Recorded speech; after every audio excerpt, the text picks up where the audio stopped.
Nah, ketiga nilai ini kalau dijumlahkan, maka itu adalah jumlah estimasi pelunasan pinjaman. Jadi untuk tunggakan bunga dan denda ini memang tidak masuk di dalam kategori bagi debit, seperti yang tertulis di atas. Itulah sebabnya banyak orang yang salah pengertian ketika ingin melakukan pelunasan pinjaman berdasarkan nilai bagi debit saja. Padahal masih ada tunggakan bunga dan denda berjalan kalau memang status kreditnya itu sudah macet atau mengalami keterlambatan pembayaran. Nah, sekarang yang jadi pertanyaan, kenapa tunggakan bunga pinjaman dan denda keterlambatan itu tidak masuk ke dalam kategori bagi debit kredit? Apa pengertian dari bagi debit kredit? Buat teman-teman yang masih bingung memahami tentang hal tersebut ketika membaca lembar slik OJK, di video kali ini saya akan menjelaskan secara detail tentang pengertian bagi debit kredit dan apa saja pentingnya seorang debitur itu mengetahui dan memahami bagi debit dalam membaca lembar slik OJK. Jadi jangan skip videonya karena mungkin akan ada beberapa informasi penting yang sekarang ini sedang kalian butuhkan.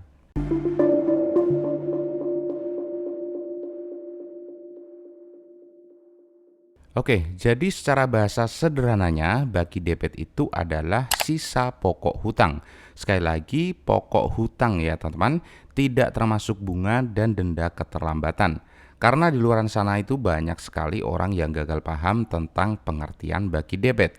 Ketika melakukan pelunasan kredit macet atau kredit yang masih berjalan, jumlahnya itu berbeda dengan angka bagi debit yang ada di lembar slik OJK. Karena banyak yang berpikir bagi debit itu adalah jumlah tunggakan pokok hutang plus bunga plus denda. Padahal itu semuanya tidak benar ya teman-teman. Nah, di sini sebagai contoh lembar slik OJK dengan pelaporan kolektibilitas K5 macet dan statusnya itu sudah dihapus bukukan. Di sini bisa teman-teman lihat nilai pokok kredit awalnya itu di angka 5 juta rupiah. Kemudian seiring berjalannya cicilan, terjadilah kredit macet dan menyisakan pokok pinjaman, bunga pinjaman, dan tentunya denda keterlambatan. Kalau dilihat dari keterangan nominal angka dibagi debit, di sini sudah jelas tertera ya, nilainya adalah Rp2.201.120. Nah, nilai 2.101 ini bukanlah nominal pelunasan yang wajib dibayar ketika ingin menyelesaikan tunggakan hutang. Karena nilai ini adalah nilai sisa pokok pinjaman. Teman-teman di sini kalau mau melihat jumlah bagi debitnya itu ada di pojok kanan atas bersebelahan dengan tanggal pelaporan. Nah, sekarang bagaimanakah caranya untuk mengetahui estimasi pelunasan seluruh pinjaman? Di sini teman-teman bisa lihat rinciannya di laporan lembar sliknya. Di sebelah kanan tengah di sini ada rincian tunggakan hutang yang meliputi tunggakan pokok, tunggakan bunga, dan denda. Nah, ketiga nilai ini kalau dijumlahkan, maka itu adalah jumlah estimasi pelunasan pinjaman. Jadi untuk tunggakan bunga dan denda ini memang tidak masuk di dalam kategori bagi debit, seperti yang tertulis di atas. Itulah sebabnya banyak orang yang salah pengertian ketika ingin melakukan pelunasan pinjaman berdasarkan nilai bagi debit saja. Padahal masih ada tunggakan bunga dan denda berjalan kalau memang status kreditnya itu sudah macet atau mengalami keterlambatan pembayaran.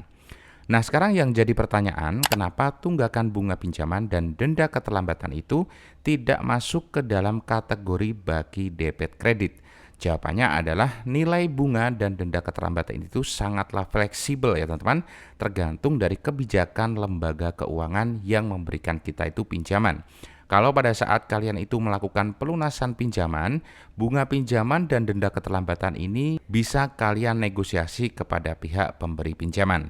Apalagi kalau jumlah tunggakan hutang kalian itu besar, biasanya pihak pemberi pinjaman ini akan lebih memberikan kelonggaran dengan cara mengurangi nilai bunga pinjaman dan menghapuskan denda keterlambatan. Jadi buat kalian yang punya pinjaman yang sudah berstatus macet, sebaiknya koordinasikan dulu kepada pihak pemberi pinjaman kalau ingin melakukan pelunasan tunggakan hutang. Oke teman, jadi sampai di sini sudah paham ya apa itu pengertian dari bagi debit kredit. Sebagai penutup video ini, buat yang masih punya pertanyaan seputar slik atau BI checking, silahkan untuk meninggalkan jejak di kolom komentar. Jangan lupa kalau kalian suka dengan video ini, silahkan di-like dan di-share ke teman-teman kalian yang membutuhkan.